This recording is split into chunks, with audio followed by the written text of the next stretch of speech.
എല്ലാവർക്കും നമസ്കാരം. മലയാളി സിനിമാ പ്രേമികൾക്ക് സന്തോഷകരമായ വാർത്തയാണ് ഇപ്പോൾ സോഷ്യൽ മീഡിയയിൽ നിന്നും അതോടൊപ്പം മലയാള സിനിമാ മേഖലയിൽ നിന്നും വന്നുകൊണ്ടിരിക്കുന്നത്.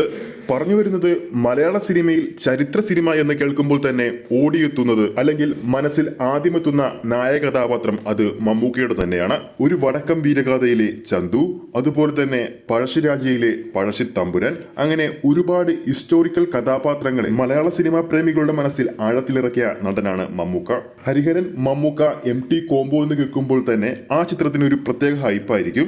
അതുകൊണ്ട് തന്നെയാണ് ആ ഒരു പ്രത്യേകത തന്നെയാണ് പഴശ്ശിരാജയിലും ഒരു വടക്കം വീരഗാഥയിലും നമ്മൾ കണ്ടത്. ഇപ്പോഴിതാ പുറത്തു വരുന്ന ഏറ്റവും പുതിയ അപ്ഡേറ്റുകൾ പ്രകാരം മമ്മൂക്ക ഹരിഹരൻ MT ടീം വീണ്ടും ഒന്നിക്കുകയാണ്. ചിത്രത്തിന്റെ കാറ്റഗറി ഏതാണെന്ന് ഇതുവരെ വെളിപ്പെടുത്തിയിട്ടില്ലെങ്കിൽ പോലും അതൊരു ചരിത്ര സിനിമയാകുമെന്ന് തന്നെയാണ് പ്രതീക്ഷിക്കുന്നത്. ബിഗ് ബജറ്റിൽ ഒരുങ്ങാൻ പോകുന്ന ഈ ഒരു സിനിമ നിർമ്മിക്കാൻ പോകുന്നത് വേണു കുന്നേപ്പള്ളിയുടെ കാവ്യ ഫിലിംസ് ആണ്. നിലവിൽ മെഗാസ്റ്റാർ മമ്മൂട്ടി മഹേഷ് നാരായണൻ ചിത്രത്തിന്റെ ഷൂട്ടിംഗ് തിരക്കിലാണ്.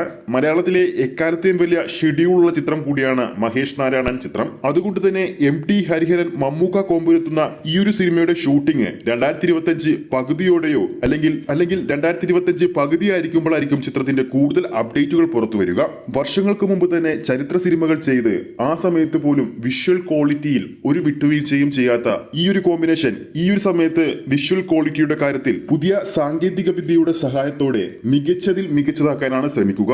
പഴശ്ശിരാജ എന്ന ഹിറ്റ് ചിത്രത്തിന് ശേഷമാണ് മമ്മൂക്ക MT ഹരിഹരൻ ടീം വീണ്ടും ഒന്നിക്കുന്നത്. അതോടൊപ്പം നിർമ്മാതാവായ വേണു കുന്നപ്പള്ളിയുടെ കാവ്യ ഫിലിംസ് മമ്മൂക്കയോടൊപ്പം ചേരുന്നത് മാമാങ്കം എന്ന ചിത്രത്തിന് ശേഷമാണ്. അപ്പോൾ നമ്മുടെ പ്രേക്ഷകരിൽ ആരൊക്കെയാണ് മമ്മൂക്ക MT ഹരിഹരൻ ടീം ഒന്നിക്കുന്ന ഈ ഒരു ചരിത്ര സിനിമയ്ക്ക് വേണ്ടി കാത്തിരിക്കുന്നുണ്ടോ ഇല്ലയോ എന്ന് താഴെ നിങ്ങൾക്ക് കമന്റ് ചെയ്യാവുന്നതാണ്. വീഡിയോ ഇഷ്ടപ്പെട്ടെങ്കിൽ വീഡിയോ ലൈക്ക് ചെയ്യാനും ചാനൽ സബ്സ്ക്രൈബ് ചെയ്യുന്ന കാര്യം കൂടി പരിഗണിക്കുക.